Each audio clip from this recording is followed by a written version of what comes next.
Olá, amigos! Sejam bem-vindos a mais um vídeo do meu canal. Eu sou o Lucas Knaip. Vamos falar de tênis. Alexander Zverev encerra uma sequência negativa contra Daniil Medvedev depois de ter 6 derrotas seguidas, 13 derrotas nos últimos 15 jogos. Ele vence o russo por 2-1 de virada e avança às semifinais do Masters 1000 de Paris. E, assim, o primeiro set que foi um começo ok, parecido, né? Mas o que vira os últimos 4 games do segundo set, não, do primeiro set, quer dizer, a queda que ele tem no final, parece que é um jogo que vai embora rápido, né? Porque tá 6-2, 1-0 e saque pro Medvedev, mas o jogo volta muito porque o Zverev jogou muito tênis e a gente viu um jogo ali no terceiro set, um jogo de tênis, né? Talvez um dos melhores da temporada inteira, né? Porque foi uma batalha fantástica ali de trocas de fundo de quadra, né? Distribuição, tanto de backhand, de forehand, né? O Zverev, pra mim, assim, hoje, duvidando menos, né, dos golpes, indo mais pra cima, né, sendo mais ousado, talvez a quadra mais lenta ajude, né? Tipo, ele conseguir bater o forehand mais rápido, dele conseguir ser mais agressivo, né, do que ele normalmente é. Mas, assim, às vezes é postura, porque o primeiro set é uma passividade enorme, ele só tem 3 bolas vencedoras, e assim, 3 bolas vencedoras no primeiro set inteiro contra 12 do Medvedev. E ele errou quase o tanto quanto o russo. Então, era um jogo que não fluía, ele não machucava. Aí você ficava pensando e falava, não é possível que vai ser só isso, né? Tipo, ele não pode fazer uma atuação tão ruim assim, né? Que era uma atuação ruim do Zverev. Mas ele mudou da água pro vinho. E assim, isso daqui, esse é o tipo de jogo pra mostrar. São 2 tenistas extraordinários. Quem fala que esses tenistas são fracos de alguma maneira é analfabetismo esportivo. Eu não tenho outra palavra pra definir. Tipo, o ganhou a ATP Finals 2 vezes, Zverev, é medalhista de ouro, ganhou um monte de Masters 1000. Ah, ele não ganhou Grand Slam, ok, mas isso sozinho torna um tenista fraco? Por exemplo, ganhar o ATP Finals é uma coisa que o Nadal não fez, ele fez 2 vezes.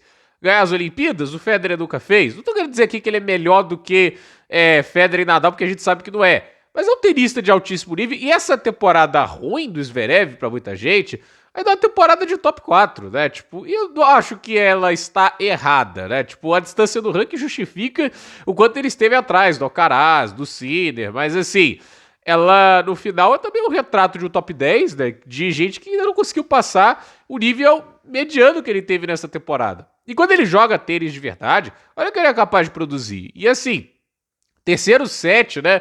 Eu acho que no segundo e no início do terceiro, o Medvedev deu uma perdida, assim, total do jogo, né? Desconectou taticamente falando, ficou insistindo demais pelo backhand do Zverev. O Zverev tava machucando demais ali com aqueles contra-ataques angulados. E aí acontece o quê? O Zverev quebra, faz 2-1 e saque no terceiro set. E aí temos um dos melhores games de devolução do Medvedev no ano, consegue devolver a quebra. E o jogo vai indo, vai indo, vai indo. E aí a gente tem o game do que o Zverev saca no 4-5, né? E assim, sacando no 4-5, tem que salvar 2 match points. E o que ele fez nos 2 match points? Primeiro, um grande saque, impediu a devolução do Medvedev. No segundo, é aquele negócio, ele fez de tudo para colocar o segundo saque em quadra. Só que aí ficou curto o suficiente pro Medvedev não conseguir ser ofensivo na devolução. E ele não pensou 2 vezes em ir pro ataque, pra definição. E às vezes, falta isso, né? E para mim, assim, o ajuste que o Zverev fez vou atacar, eu não vou ficar aqui jogando o jogo do Daniil, tipo, de esperar o erro dele, porque se eu ficar esperando o erro dele, eu não ganho.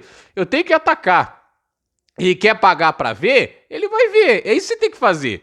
E aí, tem horas, o cara vai acertar o super contra-ataque, fez curtas muito bonitas, né? E há de se dizer, né? Acho que se tem uma coisa que o Johansson tá fazendo bem com o Medvedev são as curtas, né? Que antes estavam ruins, nesse jogo em si, um festival de curtas maravilhosas do Daniil. E aí a gente tem esse tie-break, né? Que assim, o Zverev comandou o tie-break.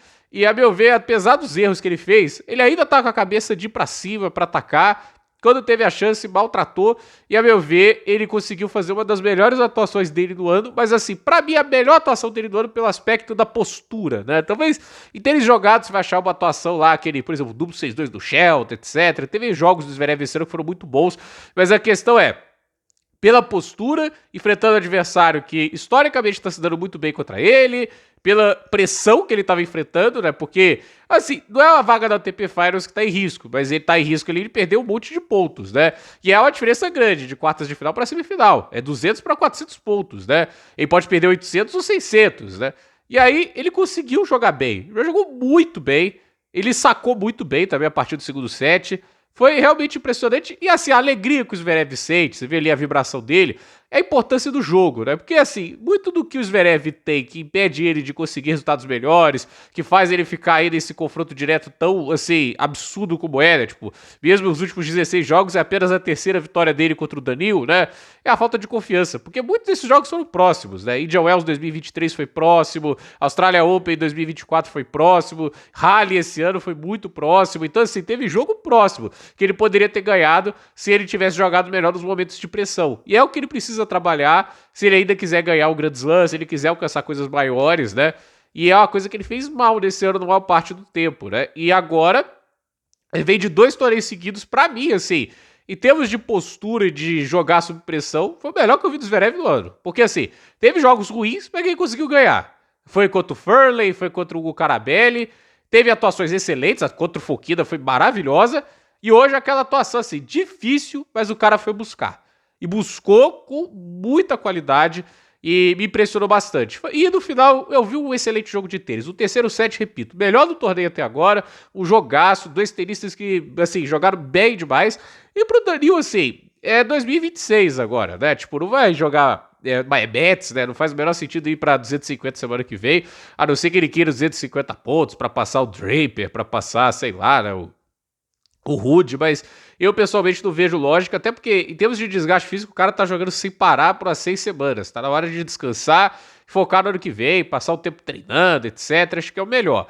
Mas assim, ele pode olhar de cabeça pra cima assim, e falar: eu tô jogando bem melhor, essa derrota de hoje não é motivo de vergonha, assim, eu não acho vergonha perder pro Zverev, tem gente que vai achar por causa do histórico. Histórico é histórico, gente, é assim, com a bola jogada, né, o cara jogou pra ganhar, assim, não é porque você jogou mal, o cara jogou melhor, acho que é isso, né. Poderia ter feito coisas diferentes? Poderia, mas o próprio Zverev poderia ter feito coisas diferentes no primeiro set, então assim, hoje eu não vejo uma derrota assim, nossa, o Medvedev perdeu o jogo ali, né, pode ter, obviamente, não aproveitado a oportunidade do segundo set, mas no contexto geral, tem méritos demais do Zverev pra eu falar que é demérito do Danil. O Danil tem que olhar que tá jogando melhor, tá produzindo tênis de mais qualidade e que pode jogar em alto nível de novo em 2026. E que ele fez nesse fim de ano é uma demonstração que ele ainda tem muito tênis dentro dele. Então, vamos ver o que acontece. E amanhã as semifinais. Félix Auger-Aliassime e Alexander Bublik, Jannik Sinner e Alexander Zverev. Zverev deu trabalho ao Sinner lá em Viena, vamos ver o que ele traz agora para esse jogo. Se jogar com a postura que jogou no segundo e no terceiro set, pode ter sua chance, né?